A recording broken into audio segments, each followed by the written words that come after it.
celcelis ahaan maalinkii waxaad furtaa taleefankaaga 52 jeer. waxaad dhaqdhaqaajidaa ama faraha aad ku taabataa shaashada taleefankaaga 2600 oo jeer. ma ogtahay in bishan barakeysan ee Ramadaan uu siyaado isticmaalka taleefanka 2 jibaar? tusaale, applicationka TikTok haddii aad soo degsato appkan ciwaanna aad samaysato, waxa ugu horeeya ee ka soo horbaxayo maxay kula tahay? ma filayo video wanaagsan oo waxtar leh inuu ka soo horbixi doono. dabcan applicationkan way jiraan dad badan oo wax wanaagsan oo faa'iido u leh dadka u soo bandhiga, laakiin sidee kugu sharaxa saaxiib? video waxtar leh ayaad daawanaydaa, kan ku xiga waa video xaaladiisa ay allow sahal tahay. waa sida adigoo malab ku iibinaya suuqa sunta, yacni suuq dhan oo sun oo kaliya lagu iibiyo adigoo malab ku dhex iibinaya ayay ka dhigan tahay. waxaan kugula talin lahaa inaad iska saarto ugu yaraan ilaa bishan barakeysan ee Ramadaan si soonkaaga uu noqdo mid baraxtiran oo nadiif ka ah wax walba oo qalqal gelin kara. sababtoo ah adigoo soonnaa 13 saac ilaa 15 saacadood muddo dhan in soonkaaga uu noqdo waxba kama jiraan waa dhibkeeda runtii. haddii aad go'aansato maanta inaad taleefankaaga meel iska dhigto oo aadan isticmaalin maanta oo dhan, dareenkaagu wax uu noqon doonaa sida qof isticmaala daraagiska qabatinta leh oo joojiyay daraagiskaas sida uu noqon lahaa oo kale. ma ku fogaanayo ee waa dhab, sababtoo ah mar walba aad shaashada taleefankaaga taabato waxaa la kiciyaa qayb maskaxda ka mid ah si ay u soo daydo hormoon la yiraahdo dopamine, kadibna waxaad dareemaydaa farxad. sababtoo hormoonkan waxaaba la yiraahdaa pleasure hormone ama hormoonka farxadda, sida qof la abaalmariyay oo kale ayaad farxad u dareemaydaa. haddii aad qaadato go'aan ah inaad isticmaalin taleefankaaga maanta oo dhan way adkaan doontaa. marka kuma dhahayo ka soon tiknoolajiyada oo dhan, ee ugu yaraan biyaha iyo badarka ka soonkaagana ha kuu ahaado mid baraxtiran. marka aad ku aragto magacaaga liiska guuleystayaasha waxaad dareemaydaa farxad iyo inaad ku faanto naftaada iyo dadaalkii aad sameeyay. bal ka waran haddii magacaaga aad ku arki lahayd liiska bishan Ramadaan dhamaadkeeda la soo saarayo, waa liiska inta laga xoreeyay naarta.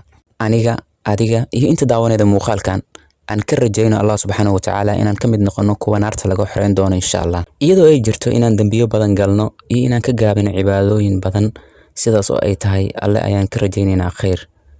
Allah subhanahu wa ta'ala xadiis qudsi ayuu ku leeyahay ana cinda dhanni abdi bi, sida awgeed ayaan alle mar walba khayr kaga rajaynaynaa si walbo aan u dambaawno ama si walbo aan uga gaabino cibaadadiisa. haddii aad ka baarto internetka hababkan looga faa'iideysto bishan barakeysan ee Ramadaan, waxaa hubaala in mid ka mid ah qorshayaasha aad ku arki doonto ay noqon doonto inaad iska yareydo isticmaalka baraha bulshada.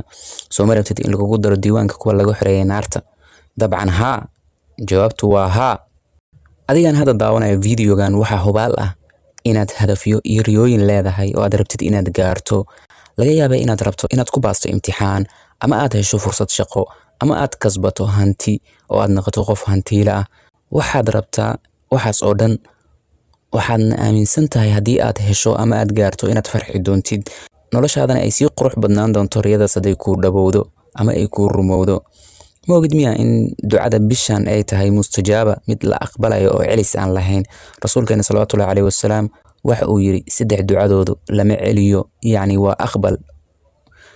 waxaana ka mid ahaa 3daas qofka sooman ilaa afka uu furo. waxaan ku siinayaa 10 sekin si aad alla ugu baridid wax walba oo qalbigaaga ku jiro oo aad rabtid inaad gaarto, waana ku caawin doonaa haddii aad caawinaad u baahato. haye bilow.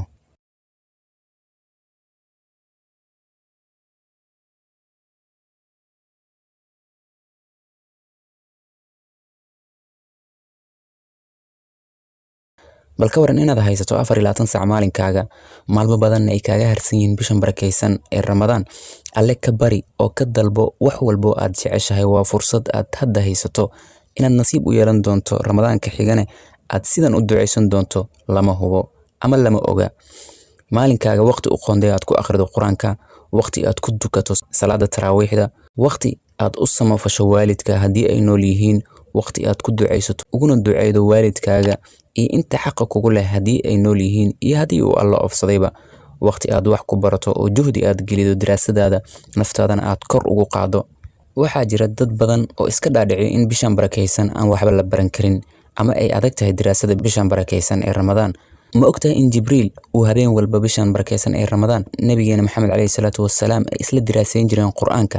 xitaa ma ogtahay in quraanka uu soo degay bishan barakeysan ee Ramadaan? sidoo kale ma ogtahay in waxbarashada xilliga soonka ay ka waxtar badan tahay xilliyada kale?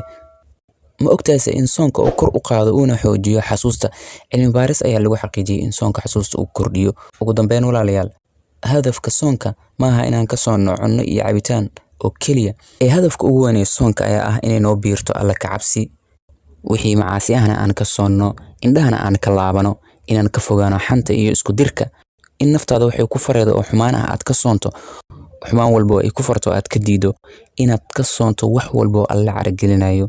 Iyo ugu dambeyntii wala wadaag commentiga, ma isleedahay isticmaalka baraha bulshada waxay hoos u dhigeen hamiga cibaado ee qofka ee bishan barakeysan ee Ramadaan?